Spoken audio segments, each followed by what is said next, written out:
Buçim në bu CHI. Bu CHI podcast.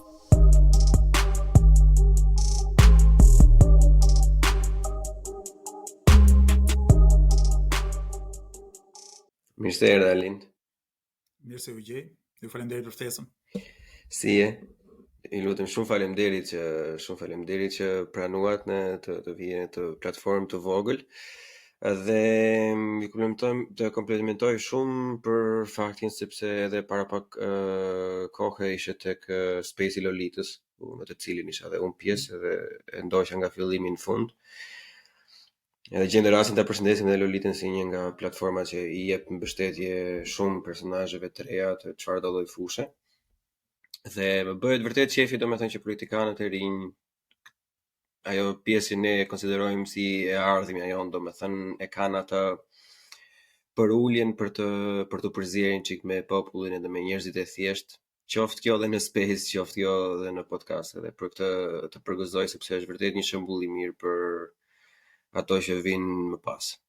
Për mua nuk është sakrificë, është gjëja më e natyrshme që mund të bëjë njeriu, kështu që është kënaqësi që jam këtu, edhe mirëpres çdo pyetje nga ana juaj. Faleminderit. Atëherë, jo për ta nisur me këmbët e para, por siç e thonë anglezët, do të flasim me elefantin në dhomë. Një nga damkat më të këqija që kemi në shoqëri, si nga politika, si dhe nga njerëzit e thjeshtë, se normalisht njëra është pasqyrave tjetrës. Ne në Shqipëri vëmë shumë epitete njerëzve, i kategorizojmë, i fusim nëpër klasa.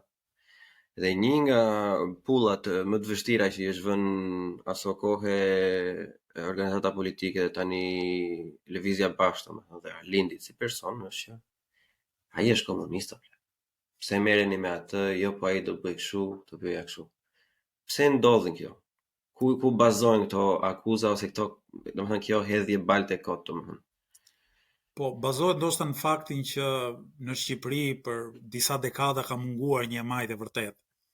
Pra një grupim politik edhe ideopolitik më gjerësisht, që ka folë për drejtat e punëtorëve, varfrit, çështje sociale-ekonomike. Në këtë kuptim, në një shkretir ideopolitike, sidomos ku idetë të majtës kanë qenë tërësisht marginalizuara, edhe partitë e dikurshme, që quheshin socialiste apo socialdemokrate, ka degraduar tërësisht në parti klienteliste të korruptuara, mjafton thohej diçka që në Evropën, le të themi perëndimore apo në vendet e përparuara do t'i përkiste të majtës demokratike, edhe ti do t'i etiketohesh më njëherë si ekstremist, komunist e gjëra të kësaj natyre. Po nga ana tjetër unë mendoj që ky ka qenë një operacion fabrikimi të pavërtetave, që ka ardhur nga kundërshtarët tanë politik, nga oligarkët edhe nga partitë e vjetra. Shikoni, ata nuk mund të na e lejojnë ne, nuk mund të tolerojnë ne autenticitetin edhe të qenit, le të themi, aktivist me idetë e duhura. Kështu që enkas duan të na përgojojnë, duan të na vendosin në ekstreme, pikërisht për të thënë qytetarëve që, shikoni, ne partitë e vjetra jemi hajdut, por ama nuk jemi ekstremist. Idetë e mia, idetë e shoqëve shokëve të mi në Lëvizjen Bashkë, janë ide që janë të materializuar dhe po materializohen në vendet më të përparuara të botës. Pra nëse vendet e Evropës veriore, për shembull, janë komuniste, atëherë e pas kemi kuptuar komplet historinë gabim edhe teoritë, le të themi, shoqërore, politike tërësisht gabim. Nëse idetë e shtetit sociale, drejtave në punë, pjesëmarrjes qytetarëve në jetën publike, që kanë ide komuniste, atëherë, ku diun, shumica dërmuese e vendeve të perëndimit pas ka lajfitur që ka shndruar në komuniste dhe askush nuk e pas ka vënë re këtë gjë.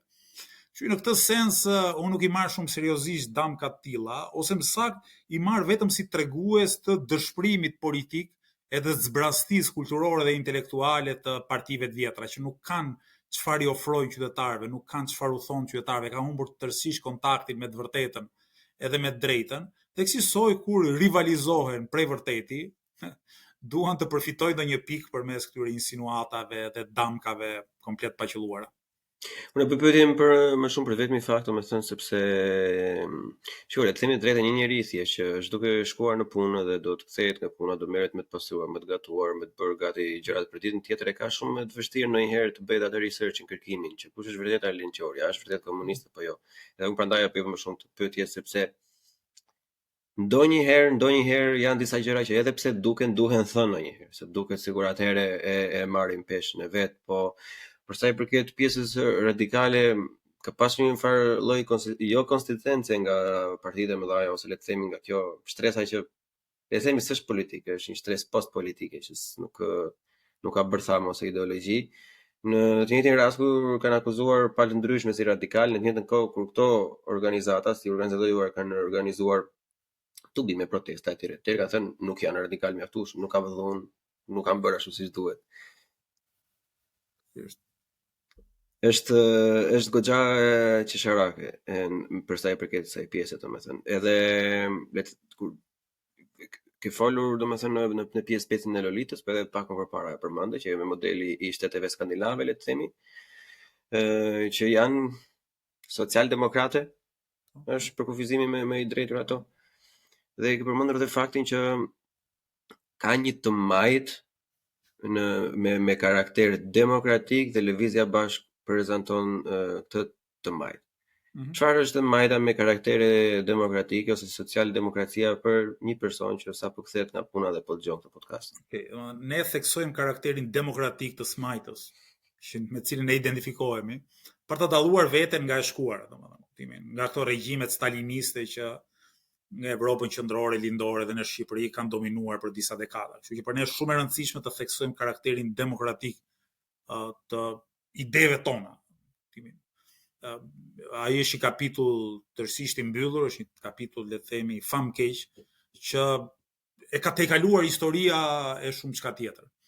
Kështu që nëse ne shkojmë vim le të themi në ditët tona, e majta demokratike do të thotë të shohësh me përparësi të drejtat e njerëzve të varfër, të punës, të klasës mesme, të dyqanxhinjve, të profesionistëve e gjëra të tilla.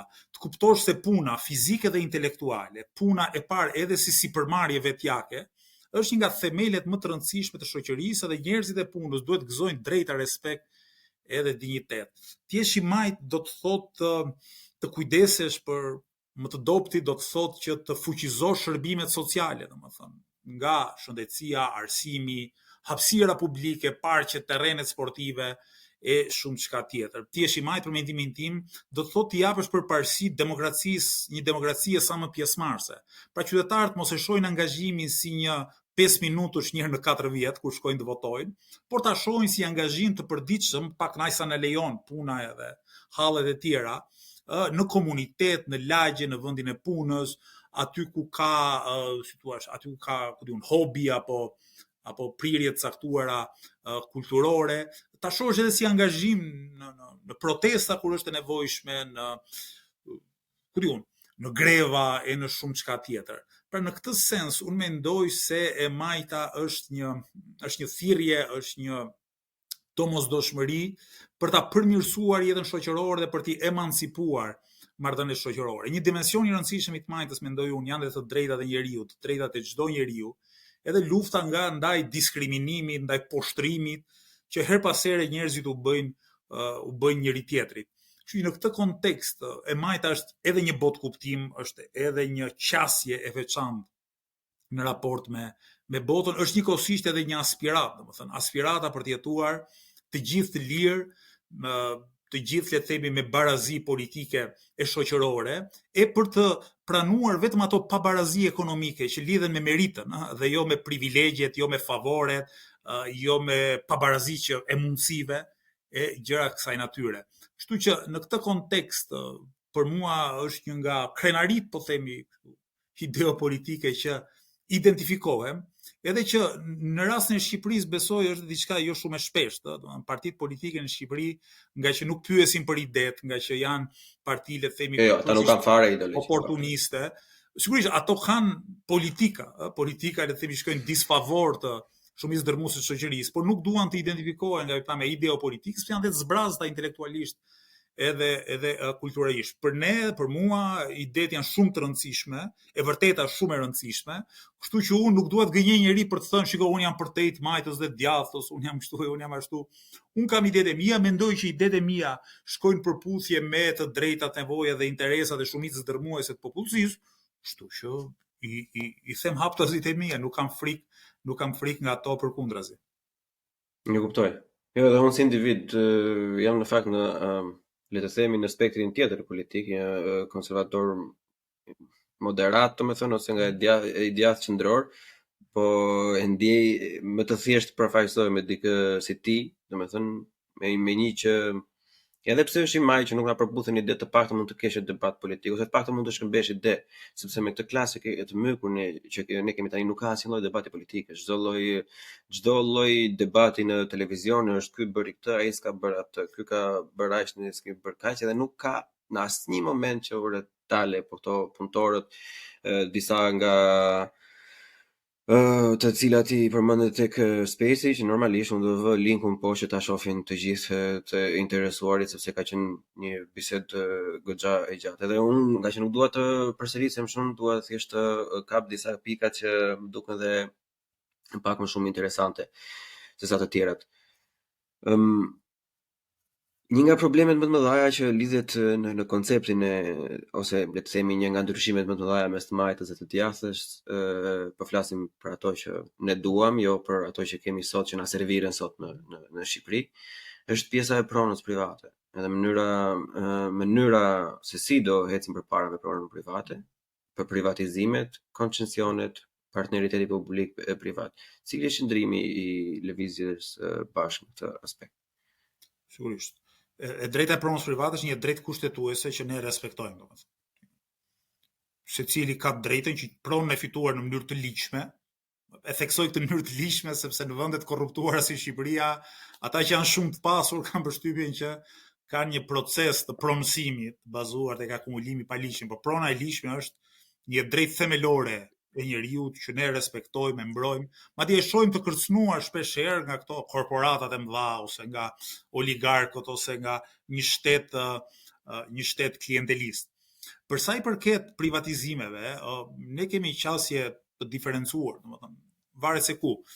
Patjetër, sipërmarrjet prodhuese, sipërmarrjet e shërbimeve, sipërmarrjet në turizëm me kështu me radhë, unë mendoj që janë private dhe duhet të jenë private sepse janë aty ku funksionojnë ligjet e konkurrencës, krijohet, le të themi, zhvillim, prodhohet zhvillim ekonomik, prodhohet dinamizëm e kështu me radhë.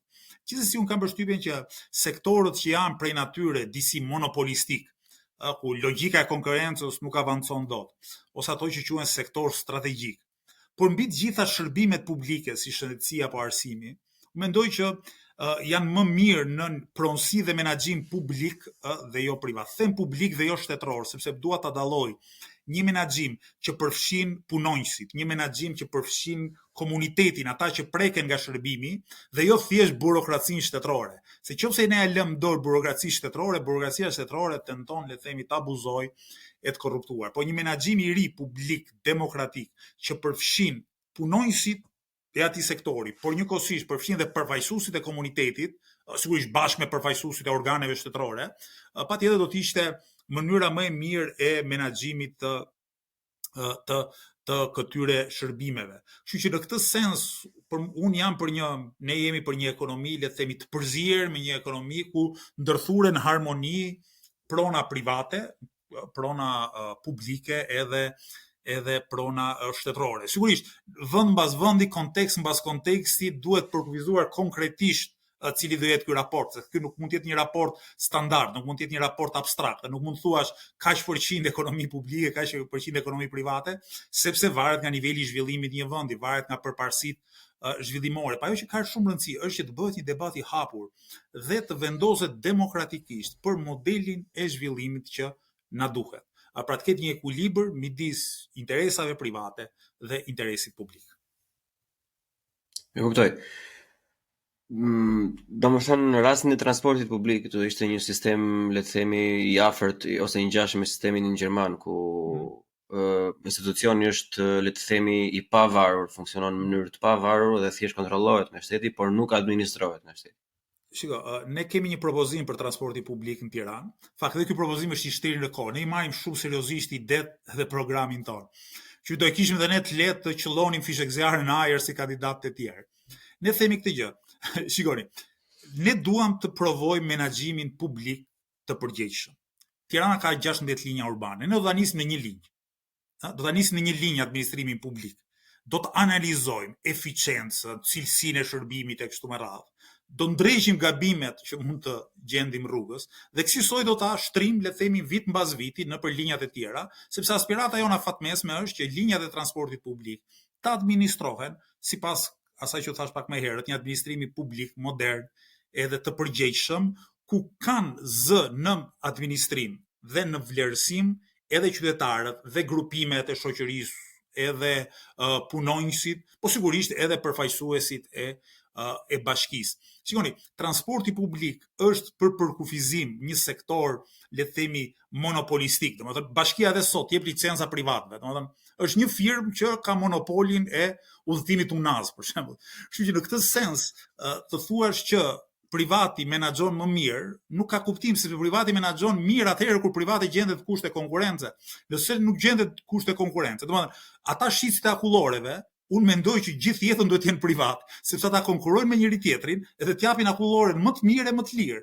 Ndërkohë, ti nuk mund të kesh në një rrugë 15 linja autobusësh që konkurrojnë me njëri tjetrin, sepse do bllokonin trafikun. Sigurisht një linjë do kesh, po patë një linjë. Çfarë kuptimi ka ta mbash private, kur nëse e mban private, sidomos në një kontekst kaq korruptuar sa Shqipëria, ajo është thjesht një licencë për një monopol, që privati pastaj thjesht do të fitojë, do ta ketë fitimin të sigurt. Domethënë, ABC-ja e ekonomisë tregut është konkurenca. Përpara se të jetë pronësia, është konkurenca. Pra fakti që disa ose shumë ofrues konkurrojnë për të dhënë një shërbim sa më të mirë edhe sa më të lirë qytetarëve. Kur kjo nuk ndodh, duhet riparë çështja. Ne kuptoj. Kjo është për sa i përket menaxhimit ose le të themi kontrollit publik, po një nga problemet që është prekur të spesë ka qenë edhe mungesa e sindikatave, organizimi i punëtorëve që vjen do e mos deri në një farë. Pavarësisht se unë nuk përputhem me një tipame që ka Lolita për sa i përket industrializimit dhe që na duhet nëse s'bën edhe duhet të jemi të njëjtin hap siç është shtetet e tjera të forta, domethënë. Por që kjo është një plag. Nëna ime punon edhe sot e sa e ditë në fasoneri dhe kam pasur disa protesta, unë vi nga Berati, përshë se ne jemi duke folur për Tiranën, e unë dua ta heq vëmendjen sepse jemi dhe po ju jeni edhe në fushat, por që dukemi sikur harrohemi ndonjëherë në të tjerët. Dhe ishte komplet e izoluar ato kohë, kur nuk po jepishin ato ndihma që duhet të jepishin, që ishin caktuar me ligj dhe nuk po privati nuk po e kalonte atë, dhe pse edhe mungesa e dëshirës, mungesa e iniciativës nga njerëzit ishte kolosale, nuk i bëj dot bashkë, ishte pamundur.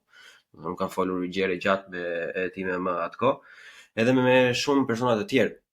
Normalisht ne e themi gjatë gjithë kohës dhe unë jam i bindur që nuk është e shëndetshme, mjaftueshme situata politike ose e lirisë në Shqipëri që të krijosh një sindikate dhe të dalësh të kërkosh drejta, nuk është as pak. Unë mendoj edhe këtë tjetrën. Unë mendoj që një farë përgjegjësie e ka edhe individi direkt. Unë mendoj që njerëzit nuk e kanë dëshirën ndonjëherë. Por demokracia ka këtë anën tjetër të thikës që ndonjëherë disa njerëz thjesht zgjedhin të jetojnë ashtu. Thjesht zgjedhin të kënaqen me pak edhe ndonjëherë edhe përtojnë.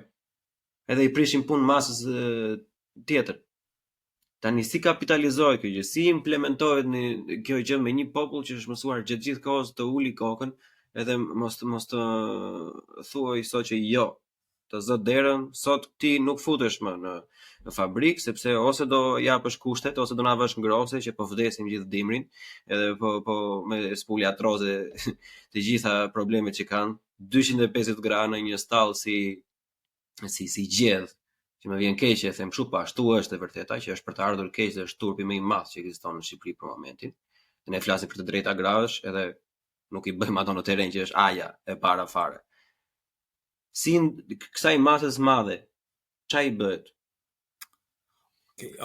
Shikoni, është zgjedhje me çdo njeriu, po zgjedhja gjithmonë operon në kushte të caktuara.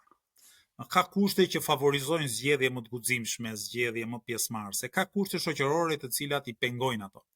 Që detyra ime si aktiviste dhe shumë tjerë me lëvizjen bashkë, ne të luftojmë që të përmirësohen kushtet ku njerëzit të bëjnë zgjedhjen e duhur.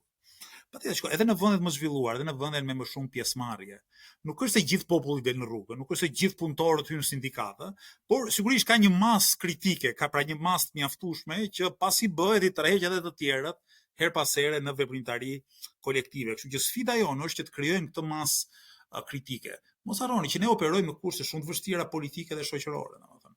Keni parasysh që në Shqipëri pronarët e fasonerive për shembull flakin për punë menjëherë. Ti pavarësisht se ligji të jep një farë mbrojtje për organizim sindikal, askush nuk do t'ia di. Pronari të pushon nga puna direkt, madje të pushon grup 30 vet po të jetë nevojshme, dhe shteti nga ana tjetër, ju të ishte arbitër mes dy palëve, është arbitër i korruptuar, domethënë, është si arbitrat që japin 5 penallti kot për njërin nga skuadrat. Kështu në këtë kontekst është e vështirë të organizohet sindikalisht. Gjithsesi, në Shqipërinë e viteve të fundit ka pasur disa lëvizje interesante. Unë do ta nis me minatorët e Bulqizës, me sindikatën e tyre, me grevat e tyre, me përplasjet e tyre, dhe ishin përballë njeriu më të fuqishëm ekonomikisht në Shqipëri, Samir Manes, e kishin shtetin kundër. Do flas për naftëtarët e Ballësit, të cilët për disa vjet kanë bërë greva e protesta, sigurisht nuk arritën të fuqizoheshin mjaftueshëm sa të shpëtonin uzinën. Uzina tashmë është rrafshuar, sepse ishte një betejë vërtet e madhe dhe vërtet shumë pabarabartë. Dua të përmend muajt e fundit apo 1-2 vitet e fundit, punëtorët e fasonerisë në Bilisht kanë dalë disa herë tek lajmet, ja kanë arritur që të bëjnë greva. Pronari i asaj fasonerie pas grevës së parë pushoi nga puna kryetarin e sindikatës. Të gjitha gratë u bashkuan, s'dolën më në punë, bllokuan derën dhe u detyrua pronari ta rimarrë në punë kryetarin e sindikatës. Dhe nga informacionet e fundit që kam, para pak ditësh ka nisur procesi negociatave për kontratën kolektive në atë fasoneri. Në të gjitha këto raste, ne si aktivistë lëvizjes bashkë kemi qenë me punëtorët për t'i ndihmuar, për t'i, treguar ca gjëra më shumë për aspektet ligjore dhe procedurale të drejtave të punës. Sigurisht është një rrugtim mjaft i gjatë, mjaft i vështirë, por unë besoj që pasi jepen shembujt e mirë, ndikojnë të tjerët, dhe mund të Shqipëri të lindë një lëvizje serioze në vendin e punës apo e punëtorëve. Gjithsesi, Shqipëria ka dhe vështirësi strukturore të tipit, ka një ekonomi, le të themi, ku shumica e njerëzve punojnë në sipërmarrje shumë të vogla ose janë të vetë punësuar. Do nëse gjysma e shoqërisë shet në dyqanin, ka hapur dritaren tek apartamenti i vet dhe shet pak gjëra, në këtë sens, ky vend pune është shumë i vogël edhe vështirësia shumë e madhe për të organizuar bashkë me të tjerët. Prandaj, ndoshta organizimi në vendit punës duhet shoqërohet me një organizim politik, apo një organizim në parti, në lëvizje politike, të cilat i lidhin njerëzit edhe përtej të pasurit të njëjtën punë apo të njëjtin në profesion. Arlind, edhe një pikë tjetër të kjo. Ideja është që përveç kontratave, që ne njohim jam to budalliqet që bëhen gjatë gjithë kohës që ngrihet norma, kupton? Edhe normalisht kur ngrihet norma, ngrihet dhe rroga thon, po që në të vërtetë nëse ngrihet norma nuk ngrihet rroga, që ti ke atë outputin, ke produktin, performanca jote detyrohet të ngjitet në mënyrë që të ngrihet ajo. Janë pjesët që paguhet ai sa paguhet, pastaj kthehet një pjesë mbrapsh vetëm që të dalë në letra. Por më problematike nga këto, sepse këto janë edhe drejt për drejt e dënueshme, po diçka për të cilën pak flitet, për shembull, ose të paktën në dinin time pak flitet dhe pak mekanizma ka, ose mekanizma që funksionojnë, le të themi, është kushtet në punë. Po them, kur e kupton kur kthehet nga puna, i ka ngrirë deri në mes, domethënë, sepse ti e ke parasysh se si janë këto sallat e fasonerive, është e hapur, është dera në dhjetor, e hapur që një derë fryn, tjetra e nxjerr, bën ai korrentin. Edhe janë 200 gra që sëmuren me radhë 30 nga 30, sepse i ndryshojnë që rinë çdo 30 tek ai vendi ku ka pera. Edhe çdo 3 javë janë 30 gra të ndryshme që janë sëmurë, domethënë, derisa të mbarojë dimri. Tani, sa katil mund të jetë një punonjës shtetëror që të vejt atje që mos të bëj atë kualidimin e godinës, që të paguhet, edhe kur i shef vërdrejt, domethënë që ato janë 30 gra që po vuajnë. Literalisht, që është shumë e qartë. Kjo është bashkëfaqësi midis pronarit aty të fabrikës edhe inspektorit. Pronari nuk do të investojë në përmirësimin e kushteve në punë, sepse do të fitojë maksimalisht nga puna e punëtorëve. Ka fasoneri që është ftohtë, ka fasoneri ku ajri të mbyt më kaq pas here, raste ku nga ajri i rënduar, nga mastiçi e kështu me radhë, grave u bie fikët. Kushtet e punës, ke theme shumë drejt, janë të rënda, janë shumë të rënda. Paga është e keqe, shpesh herë punëtorët janë detyruar të punojnë në fundjavë, nuk kanë as fundjavën pushim, ose paktën vetëm një ditë fundjavës kanë pushim. Nuk paguhen siç e kërkon ligji, kur ti punon fundjavë duhet paguhesh 1% më të lartë për orën e punës. Inspektimet janë qesharake, domethënë Inspektorati i Punës është një institucion vërtet qesharak. Inspektorati i Punës është aty që të garantojë sigurinë në punë, të garantojë respektimin e drejtave që punëtorëve u jep kodi i punës. Pra nuk po flasim për të drejta të jashtëzakonshme, po flasim për drejta bazike që një kod pune modest që ka Shqipëria, se vendet e tjera kanë goxha më të përparuar, as ai nuk respektohet. Shkon inspektori në derën e fabrikës, edhe inspektori, nëse inspektori gjen një parregullsi, nuk ka për qëllim të marrë një mas, po e shesi një mundësi për të fituar në një lek për të korruptuar. Pra kur ai gjen një shkelje, nuk bën një raport edhe gjoba, ku diun çfarë, që të përmirësoj kësaj. Ai thotë të kapa tani, më paguaj mua që të shpëtosi ton pronari. Kështu në këtë sens, ato që punojnë, ato që prodhojnë të mirat, vlerën e kështu me radhë, janë në kushte vërtet të mira, vërtet të këqija. Në rastin, le të futemi pak te pjesa e fushatës edhe të përshëndrojmë pak te Tirana, se Mahamanja dhe Tirana duhet të ketë fabrika mjaftueshme ku punojnë gra, madje edhe burra. Le të projektojmë një bashki që udhëhiqet, le të themi, nga Lëvizja e Bashkë dhe personalisht nga Arlim, një kryetar bashkie. Si implementohen këto ndryshime? Ose diku ne duhet ta fillojmë, nëse ky person është i korruptuar dhe thotë fërkon barku në vend që të bëj atë proces verbalin dhe të nisi procedura, domethënë për, le të themi, penalizimin e këtij lloji sipërmarrësi që është me mangësitë të theksuara në teknika, kushte etj dhe pakesa. Si kontrollohet një individ i tillë? Tani, fatkeqësisht, ne duhet kishim edhe pushtetin qendror që të ndikonim ashtu siç duhet politikat e punës, sepse politikat e punës janë kryesisht kompetenca të qeverisë apo të inspektorateve në varësi të qeverisë dhe jo të bashkisë. Gjithsesi, edhe bashkia ka mundësinë të bëjë disa gjëra që do përmirësonin jetën e punëtorëve, jashtë vendit punës. Pra, inspektori bashkiak nuk hyn do të kontrollojë të drejtat e punës në një fabrikë, nuk është kompetencë e tij sipas ligjit. Por ama disa gjëra ne mund t'i bëjmë për punëtorët. Një gjë që është bazike fare. Në Tiranë autobusi i fundit publik mbyllet në orën 22. Ndërkohë që punëtorët e lën turin e dytë në orën 12 darkës ose e marrin turin e tretë në orën 12 të darkës. Si shkojnë këta punëtorë në punë? Dhe bëhet fjalë në disa raste që janë dhe punonjëse gra, domethënë që kanë edhe këto vështirësitë apo rreziqet e ecjes rrugës, që ajo që ne kemi premtuar në programin tonë që linjat e autobusëve në Tiranë do të jenë 24 orësh. Sigurisht, në turnin e tretë nuk do ketë autobus aq shpejt sa ka gjatë ditës, por do ketë disa autobusë që do përshkojnë, le të themi, trajektore më të ndërlikuara e t'u japin mundësi punëtorëve kësaj që të udhtojnë nga puna për në shtëpi apo nga shtëpia për në punë pavarësisht orarit. Nga ana tjetër, ne kemi politikat strehimit që do të avantazhonin njerëzit e thjeshtë, rreth e mesme, të varfrit edhe punëtorët. Ne përmes politikave fiskale të taksimit të apartamenteve bosh apo të politikave të ndërtimit të apartamente apo banesave sociale për shtresë dhe gjëra të popullsisë, besoj që do të kemi mundësinë të ulin çmimet mesatare të apartamenteve dhe të ndikonim edhe në uljen e çmimit të qerave, çka do të ishte diçka në favor edhe për punëtorët, edhe për shtresat e tjera të nënrenditura.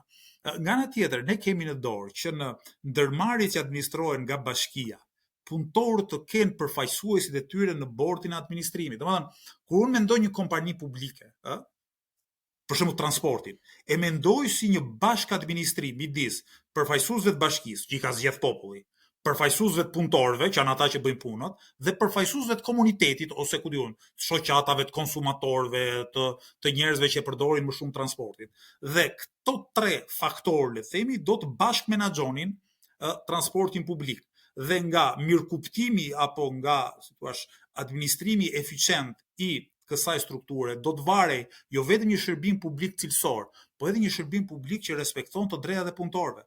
Po ta vini re se unë udhtoj shumë me autobus, shkojnë punë, vin nga puna, edhe fushatën me autobuse bëjmë.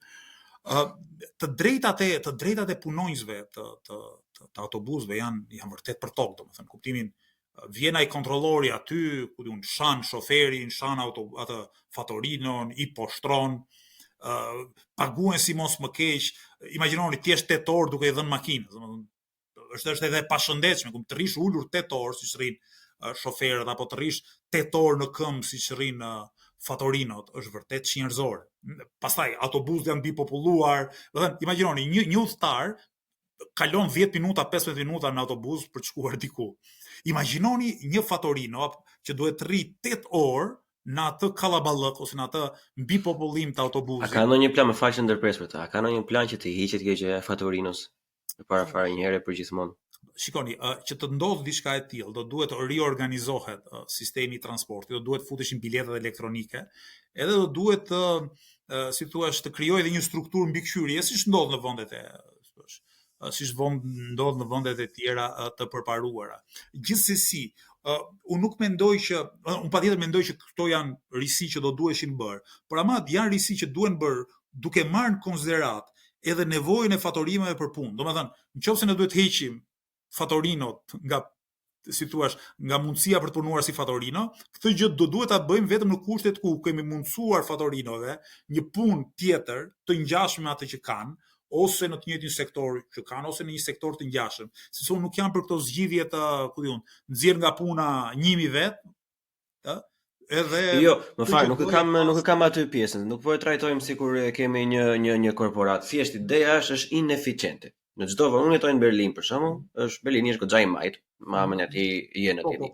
Tani, në një autobus kur hyhet përpara dhe dilet mbrapa, nuk ka nevojë për fatorino, sepse çdo njeri do e blej tek ai zotëria. Plus që ti autobusat që kanë ardhur tash në Tiranë, për shembull, ato që janë lyer, kanë qenë dikur të autobusat e verdh të BVG-s të Berlinit. Dhe ai sistem këtu funksionon. Nuk ka nevojë as për moment, pavarësisht se BVG-ja i ka futur ka 3 vite që i ka futur biletat elektronike, çdo njeri e blen në mënyrë paraprake dhe këto fatorinat mund të kenë vende sepse e para fare do fillojnë të mirëmbahen autobusat njerë, jo ashtu siç janë në Tiranë.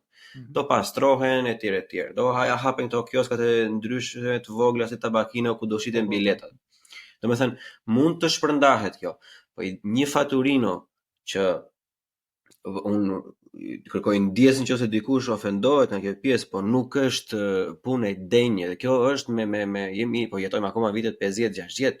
Kjo, domethënë, nuk ka asnjë lloj arsye pse do të jetë një faturino akoma në punë me atë lloj. Ai faturino mund të ishte thjesht kontrollor.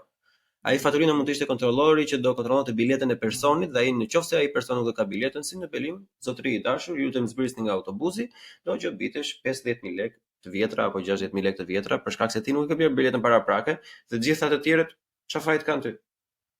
Që do s'mund bësh xhiro. E kuptoj, po ki parasysh diçka që degradimi i shërbimit publik, aq keq janë autobusët dhe organizimi përgjithësi i transportit në Tiranë, saqë në një farë kuptimi fatorinë e sot është akoma i domosdoshëm. Kjo ka të bëjë edhe me kulturën e udhëtimit. Domethënë, që të ndodhë ajo që thoni ju, do duhet që të gjithë udhëtarët hynin nga një derë dhe zbrisin nga një derë.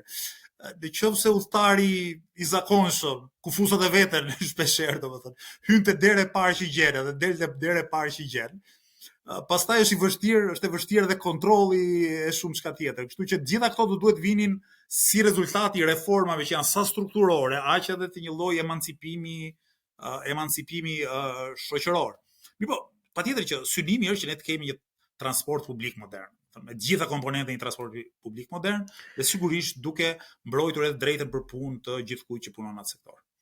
Po sepse juve, domethënë, ti e ke përmendur edhe te Lolita, domethënë pjesën që do bëhet një planifikim urban, edhe biletat do komplikohen ose le të themi linjat do bëhen më komplekse, se do bëhen më mend, do inxhinierohen, le të themi, dhe nuk do thjesht do vjen via klienteliste. Po në këtë moment kur linjat bëjnë sens, shkojnë nga këtu deri aty, lidhen me njëra tjetrën, me hamendja që ke folur edhe për pjesën që bileta do jetë një, edhe mund të shkosh deri aty ku ke vajtur, pikërisht. Në këtë lloj momenti, sa do të futen pa paguar, është frika ruan vreshtin, nëse ti e di që kjo bileta do të bën punë vërtet atë që duhet të bëjnë biletat tani. Se biletat nuk e bëjnë atë punë që duhet bënin tani. Biletat tani janë, domethënë, sado autobusat ndrosh ti, po ti ikesh nga stiri me një vend tjetër të harxhosh 1200 lekë vjetra, 120 lekë, është absurde. Por në qoftë se kjo bilete bën punën, atëherë edhe shteti ose në të rast kjo institucioni publik, domethënë, e ka të drejtën të forcojë qytetarin të paguajë gjobat, sepse zotëri dashur ta kanë dhënë sistemin. Edhe unë dua që bashkë me të drejta dhe të mira që t'i vinë qytetarit, ti thuhet që kjo është detyra jote, zotëri dashur. Sepse nuk e vetëm të drejta si të qytetar, ke edhe detyra. Dhe detyra jote është që me që ti e mori të transportin publik, që ke 30 vite që se gjetë dot, të ke detyrën ta paguash tash. Se këto nga qielli nuk bien. Se kjo e kisha më shumë. Patjetër, shikoj, të drejtat avancojnë bashkë me detyrat, sepse e drejta jote është dhe përgjegjësia për të respektuar drejtat e tjerëve. Kështu në këtë kuptim çdo e drejtë është njëkohësisht detyrë ndaj një tjetri që ka të drejta ashtu si ti, ose paguan taksa ashtu si ti për të garantuar një sistem transporti që është i përballueshëm ekonomikisht ose cilësor në kuptimin e shërbimit. Mendon se ka konsensus dëshirë popullore për shembull, ose le të themi konsensus politik brenda Këshillit që të merren ato masat që ke përmendur përpara rreth biletave falas për persona në nevojë, invalid, student, pleq, të mitur, domethënë nuk e di nëse i përmend të gjitha. Nuk e di, do varet shumë nga rezultati i zgjedhjeve, do varet edhe nga sa ne përfaqësuesit tanë Këshillim Bashkiak do të ndikojnë opinionin publik. Sepse ndoshta nëse ne arrijmë ta zgjojmë opinionin publik dhe opinioni publik të ushtrojë presionin e duhur, partitë e tjera mund mos e kenë fare në program, mund mos duan fare ta bëjnë, por do ndjen me shpatulla pas muri e kësaj do të lëshojnë. Gjithsesi për mua është shumë e rëndësishme që në këto zgjedhje po flitet shumë për transportin publik. Nuk është folur pothuajse kurrë, ose është folur në mënyrë shumë fragmentare në Shqipërinë ose në Tiranë këtyre dekadave të fundit për transportin publik. Më flitet për menaxhimin e transportit publik, për cilësinë e transportit publik, për biletat, llojin e tarifimit, taksat e mundshme e gjëra të tilla. Domethënë më vërtet më bëhet qefi edhe e shoh si një nga kontributet kryesore të Lëvizjes Bashk në këtë fushat që kemi arritur ta vendosim çështjen e transportit në vëmendjen e duhur dhe mbi të gjitha ta lidhim edhe me probleme tjera që kanë të bëjnë me trafikun, kanë të bëjnë me shëndetin publik, me ndotjen e ajrit.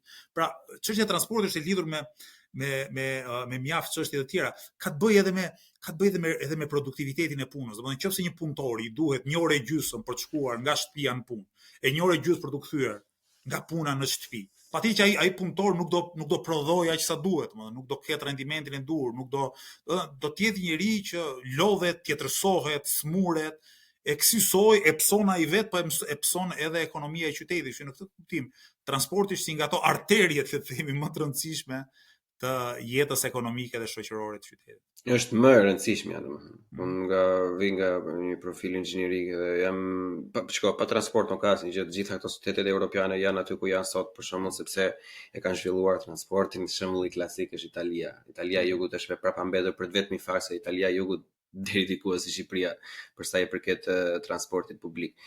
Edhe me qenë të transportit publik, përpara se të kalojmë tek ndotjet dhe disa çështje sociale që për mua janë shumë të rëndësishme.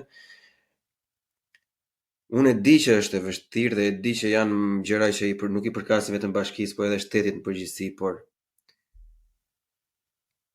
nuk duket vërtet kaq jo reale për shembull, edhe jo vetëm ty personalisht ose Lëvizjes Bashk, po të gjithë shtetet politike një metro ose një hekurudhe në ndeshme brenda për Tiranën, po flasim për interurbane, po flasim brenda të Tiranës.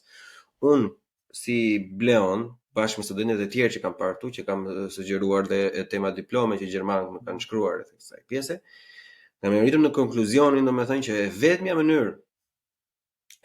mënyrë reale që transporti i Tiranës me gjendjen ku jemi sot, po flasim ato karta që kemi në dorë, që transporti ose le të themi arteriet dhe rrugët e Tiranës të lirohen edhe të jenë të këndshme për të udhëtuar, jo ashtu si sot, është një metro publike që duhet të ketë minimumi unazën për shembull, nuk ka asnjë arsye si nga ana e inxhinierisë transportit, si nga ana e inxhinierisë së ndërtimit që mos të ketë që unaza të jetë me autobus. Unaza duhet të jetë në City of Glasgow. Në Glasgow për shembull është një qytet i vogël që mund të krahasohet deri diku me Tiranën, pavarësisht se këto janë dhe projekcione, kështu që Tirana Glasgow, thjesht nga pikpamja e qytetit, Edhe ata një metro ka një tek metro, kanë unazën, një drejtim njëri, një drejtim tjetri. Kjo në numra është shumë e thjeshtë. Problemi është që ne kemi një lloj mangësie nga këta lloj politikanësh klientelistë që nuk bëjnë aplikime. Për shembull Serbia që po bën për Beogradin, për momentin ka diku te 7 vite që aplikon për atë mbështetjen ekonomike që ata të ndërtojnë atë e kurullën. Unë nuk e di nëse ndonjëherë ndonjë kryetar Bashkia e Tiranës ka aplikuar ndonjëherë diku për diçka reale, se nuk po flasim as për këtë ignorantin që nxjerr gishtat në përpostra që do ta bëj autobusi falas, as për atë tjetrin para sa vitesh që do fuste tramin, që domethënë është gjëja më kontraproduktive e mundshme. Tani, sa reale mendon ti se është kjo?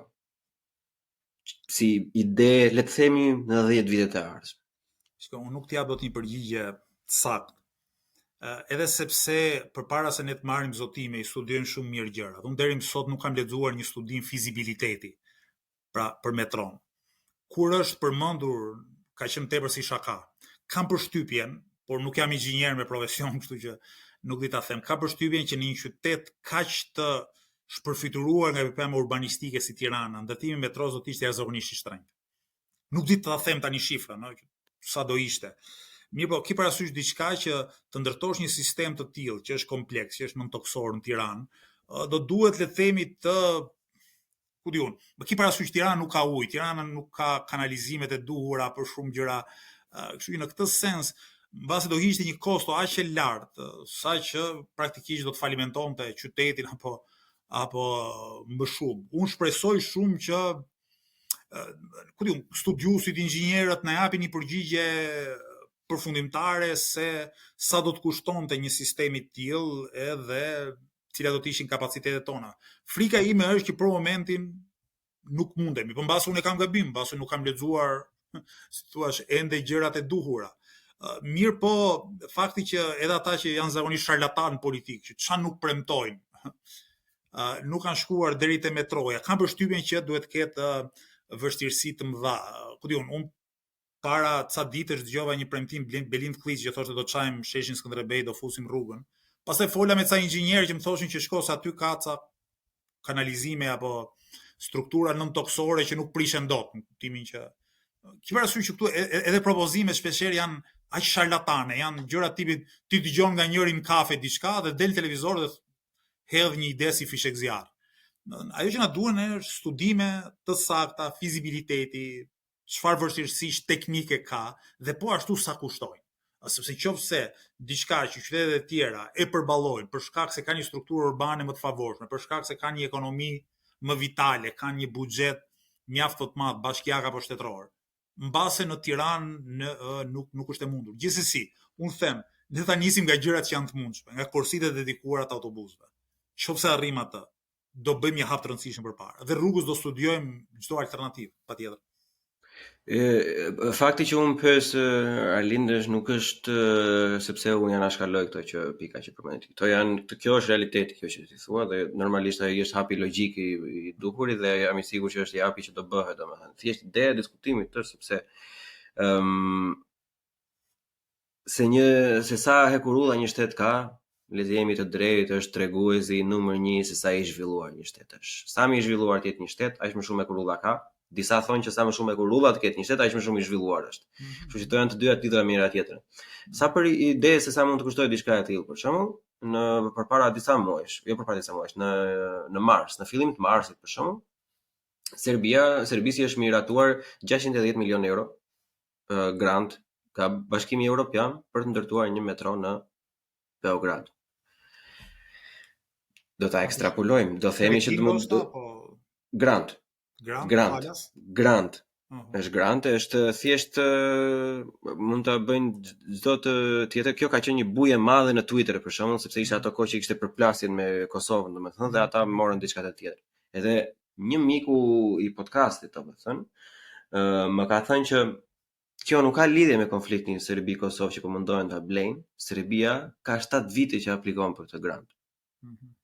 Ata i kanë institucionet e tilla që ata aplikojnë, japin modele biznesi, japin modele ndërtimi. Shiko, unë kam bërë këtë projekt, do ta bëj këtë, do mos sjelli këtë të mirë për shembull. Ne si bëjmë këto? Se normalisht nuk të jep dikush një grant nëse ti nuk ke një projekt. Ai ka këto lëvizja bashkë, domethënë aftësi që të marrë njerëz të tillë të ngrejë të tilla projekte. Le ta heqim metron, sepse metroja është diçka e madhe. Si për sistemin e kanalizimit, ujë, pishëm, sistemi nën-toksor për elektricitetin që kupton është onën e moj, ku tret qameti, ne me hova me shtylla. Ne kemi në strukturat tona drejtuese, kemi edhe në antarësinë tonë njerëz vërtet mirë arsimuar, inxhinier, urbanist, ekonomist e shumë çka tjetër, që të flasim me kompetencë për shumë çka, edhe patjetër edhe të hartojmë, po themi, projekte zhvillimore.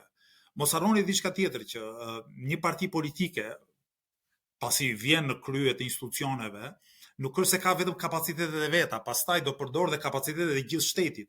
Pra, ne nuk do të harrojmë që bashkia, qeveria, e kështu me radhë, paguhen njerëz aty, paguhen si në punës civile, që duhet jenë jo partijaka, duhet bëjnë detyrën e tyre, kështu që patjetër një parti pasi vjen në pushtet, vjen me kapacitetet e veta dhe i shumëfishon këto kapacitete, duke vënë në punë një administrat që supozohet se duhet të jetë e përgatitur, ose nëse nuk është e përgatitur, do duhet që përmes procedurave në krye të institucioneve në çdo vend pune të jenë njerëzit më të përgatitur. Unë nuk besoj që Shqipëria vuan nga mungesa e njerëzve të përgatitur.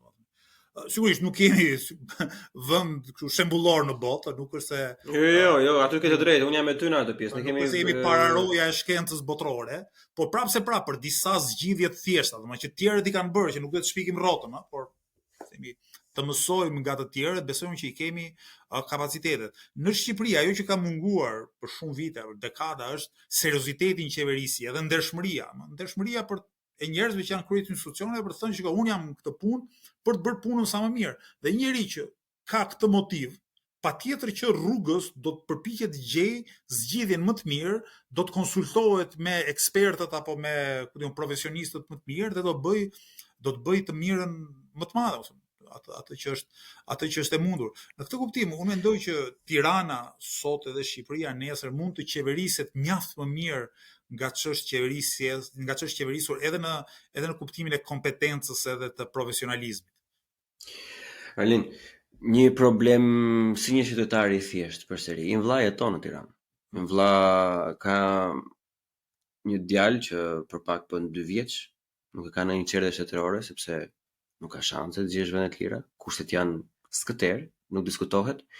Imvlla nuk di se ku do ta çojë në kopsht akoma, edhe fëmia po vetë moshën. Imvlla thot me këtë situatë që është tash, në mënyrë absolute nuk e çojnë fëmin në shkollë shtetërore, ashtu si janë gjërat tashmë.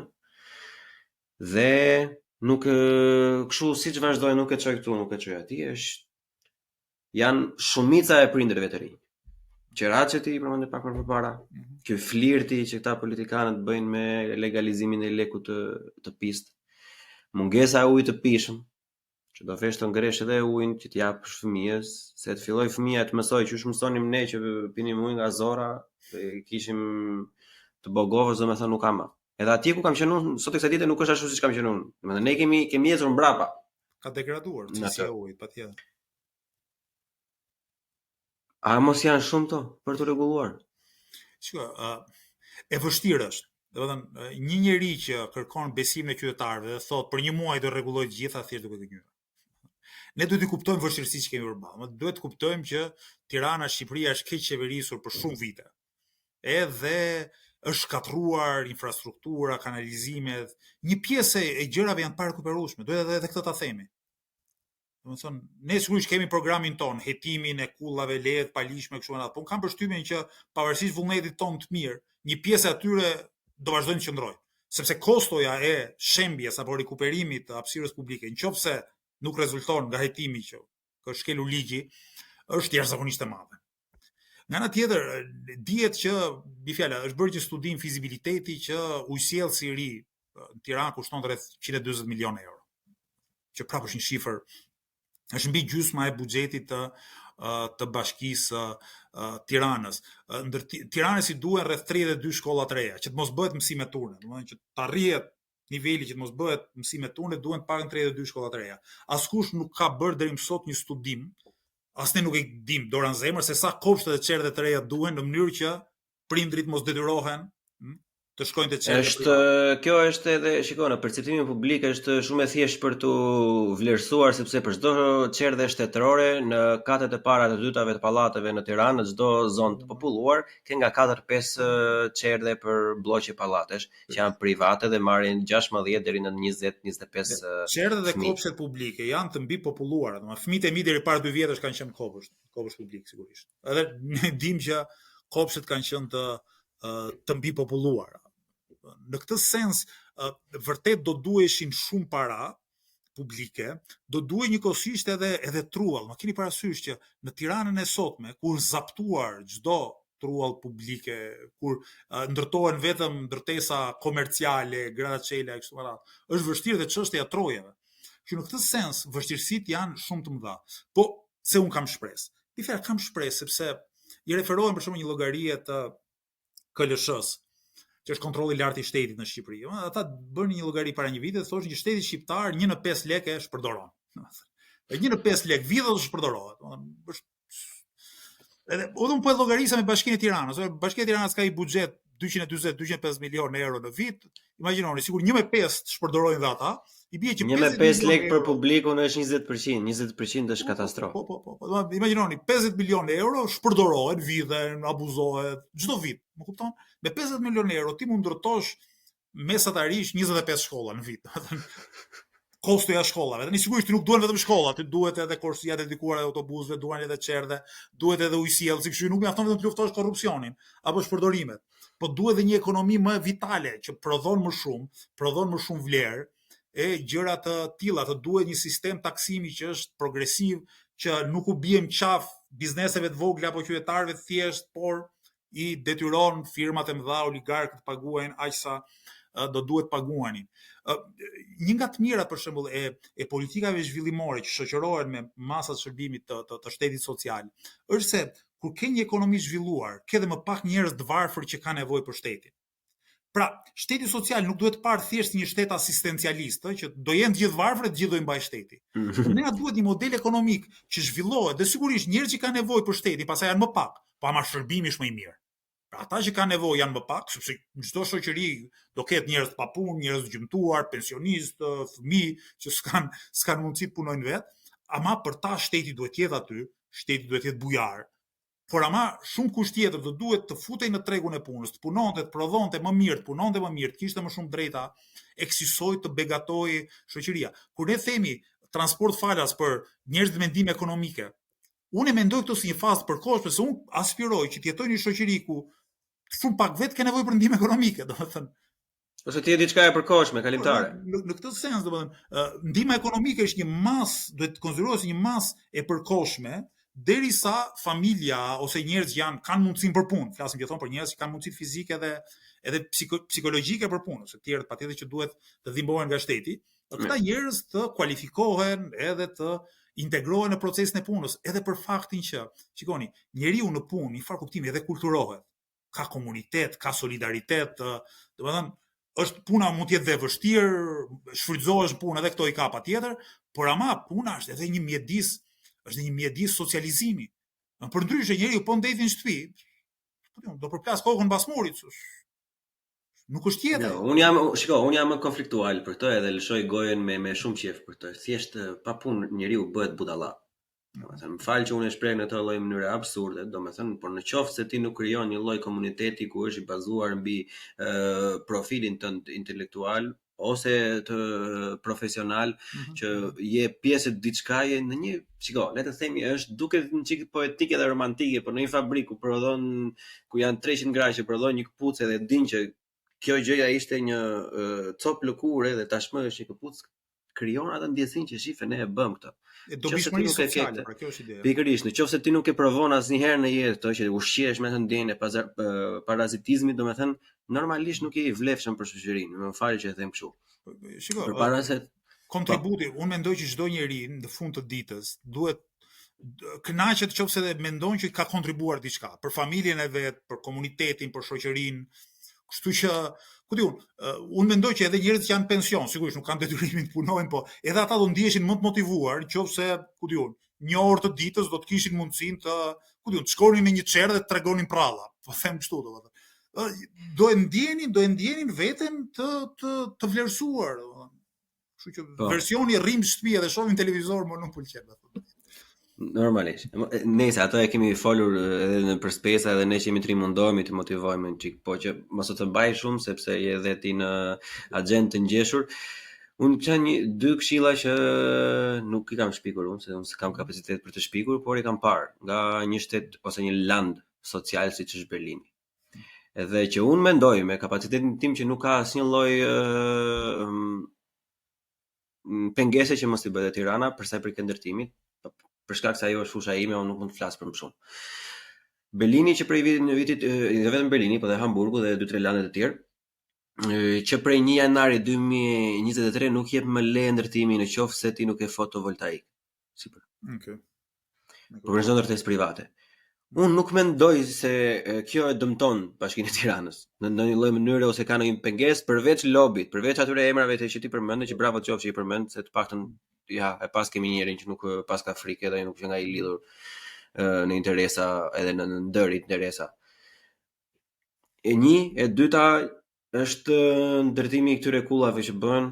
Unë i kam vënë që janë sasia e parkingut që ato kanë është jashtë kapacitetit të gjithkohës dhe ka disa rregulla që janë këto eksperimentet e Kanadas për shkakun sepse ata janë goxha përpara se këto eksperimentet e Hollandës, pavarësisht se mua sistemi i Hollandës nuk më pëlqen më shumë, që në qoftë se ti ngre, le të themi, nëse Arlindi do të ndërtojë një ndërtesë private, e cila ka 10 kate, Arlindi duhet le të themi të krijojë mundësi parkimi për minimumin gjysmën e asaj familje. Por edhe në qoftë se Arlindi vendos të bëj 5 kate, Arlindi prapë do të ndërtojë prapë sikur do ishte 10 kate për të vetmin fakt sepse ajo është hapësirë që xhapo punohet. Ne nuk do ndërtojmë çdo 10 vite, ne nuk do ndërtojmë çdo 15 vite, duhet jetë larg pamës. Edhe në qoftë se kjo është një hapësirë që do bëhet projekti i ri, një leje e re ndërtimi, atëherë ndërtoje siç duhet, merre një subvencion, nxirre pastaj më vonë që mos të ngelin nënat e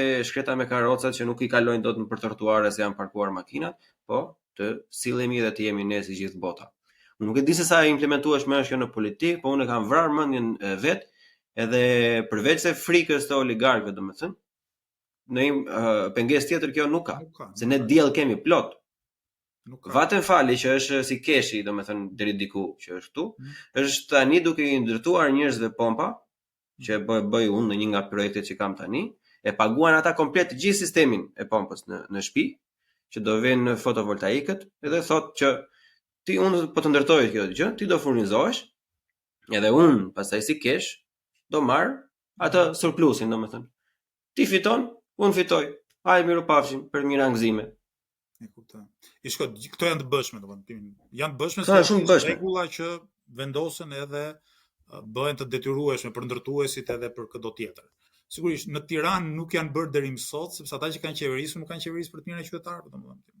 Patjetër që një ndërtuesi kushton më shumë ta bëjë këtë gjë, kështu që nuk i do rregullat e tilla, por ama bashkia do duhet të kishte një raport përgjegjësie përpara qytetarëve. Prandaj them qeverisja ndershme, qeverisja serioze, të nxjerrë edhe tek idet janë, domethënë timin zgjidhje ka. Mjafton të lexosh, të studiosh, të kuptosh nga përvoja e vendeve, sigurisht kuptosh edhe veçanëritë e vendit tënd, edhe zgjidhjet gjendet. Rrugdalje të ka. Atëherë, për temë të fundit nuk kam lënë diçka të brish, domethënë, unë do kisha qejf të vazhdonim edhe 2 orë, se unë kam shumë pyetje për të bërë, po të kuptoj që je i zënë, po që është një plag shumë e madhe që nuk ka shumë lidhje me Bashkinë e Tiranës, po një përgjegjësi me Shqipërinë, dhe unë do e bëj si pyetje për vetmin fakt sepse ju keni qenë aktivist përpara se ti jeni në parti politike. Dhuna ndaj grave. Unë nuk e kuptoja këtë në fillim sepse jemi lidhur me një familje, domethënë që kemi parë si të shenjtë, kemi marrë gjithmonë që mos të bëjmë krahasime të pavënda ndonjëherë, po unë si person jam kundër aktivizmave për sa i përket çështjeve sociale. Unë nuk mendoj sepse të dalësh sot mos rrifni gratë në rrugë, unë nuk mendoj se kjo nuk mendoj se kjo ndihmon sepse po i flet një publiku që është gjë e ndërgjegjshëm, sepse ai që do dali në shesh me ty, ai është gjasi ty. Ai nuk do ta rrifte asnjëherë gruan e vet. Edhe ai që do dëgjon ty me vëmendje, ai asnjëherë nuk do e bën atë veprim. nuk është se kanë ndodhur ose kanë ndonjë fakt të provuar që ishte dikush, më fal për absurditetin, po ishte gati duke rrahur gruan dhe pa këta që dolën në shesh edhe e stopoi, tha, më fal tani me që nga e gabuar atëherë. Unë në këtë lloj aktivizmi nuk besoj, unë besoj në ato aktivizmat e tjerë, po, për sa i përket disa që juve keni bërë. Ka ndonjë lloj mundësie që një institucion siç është bashkia për shembull, apo ku dëgjon një lloj organizate, se ne flasim gjithkohë që çdo gjë fillon nga arsimi, po me sa duket nuk qen ka mjaftueshme, me sa duket to aktivizma dhe protesta nuk funksionon ka. Domethënë, çfarë do bëjmë ne se kjo është turp? Është turp të tregosh, është turp të tregoj njerëzve çfarë janë lajmet e fundit për shembull këtu, se ne në Shqipëri kemi edhe këtë absurditetin tjetër.